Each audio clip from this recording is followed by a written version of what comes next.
Welcome back to GameStop TV. I'm Wade Ronspies, and E3 is coming! E3 is coming! I love E3. I love everything about it. The excitement from all the announcements, listening to all the developer interviews, and I love the summery vibes that come from its placement smack dab in the middle of the year. Seriously, every time I rewatch E3 and the reactions and everything, I can feel my skin glowing and my skin sweating. Or maybe I'm just getting too excited.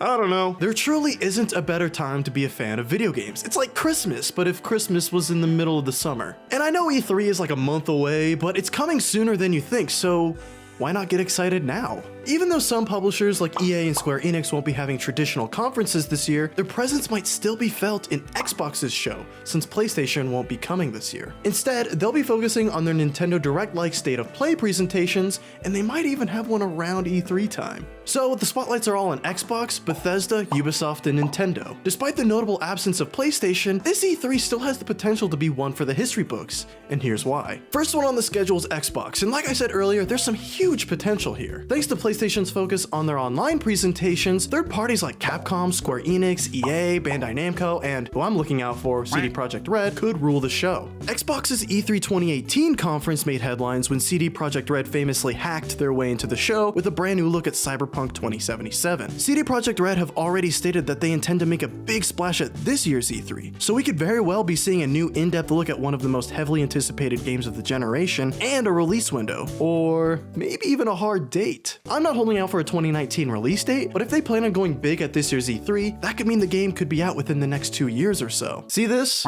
That means good things are about to happen. Next up is Bethesda, and before we get started on them, let's get real for a second. Starfield and The Elder Scrolls 6 are not going to show up. Todd Howard himself said so on a panel. It's not something we're going to be talking about at E3. It's not something we're going to be talking about at E3. It's not something we're going to be talking about at E3. Unless this is some elaborate ruse so they can come out and surprise everybody.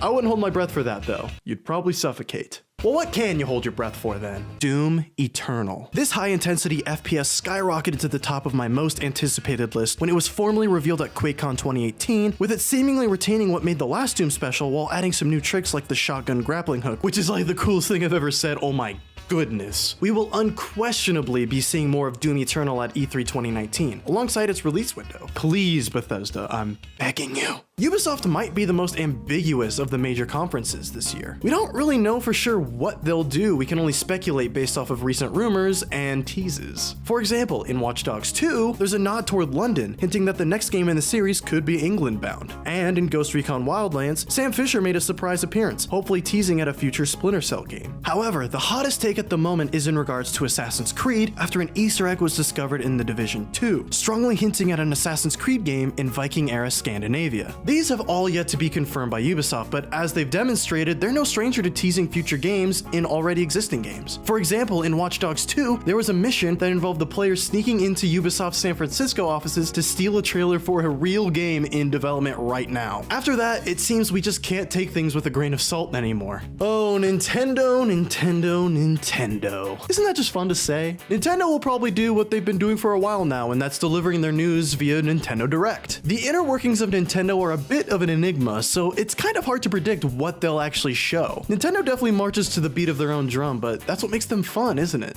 And really, there's only one question on everyone's mind. When can we throw ourselves into a lifelong debt to a talking raccoon in the next Animal Crossing? E3 is when we'll probably find out. E3 is full of surprises, so I'm sure there's plenty to come that'll catch people off guard. And that's the truly exciting part. No matter how much you prepare, what you expect, you'll always have moments like the Shenmue 3 reveal or Devil May Cry 5 or God of War, and man, E3 sure is great, isn't it?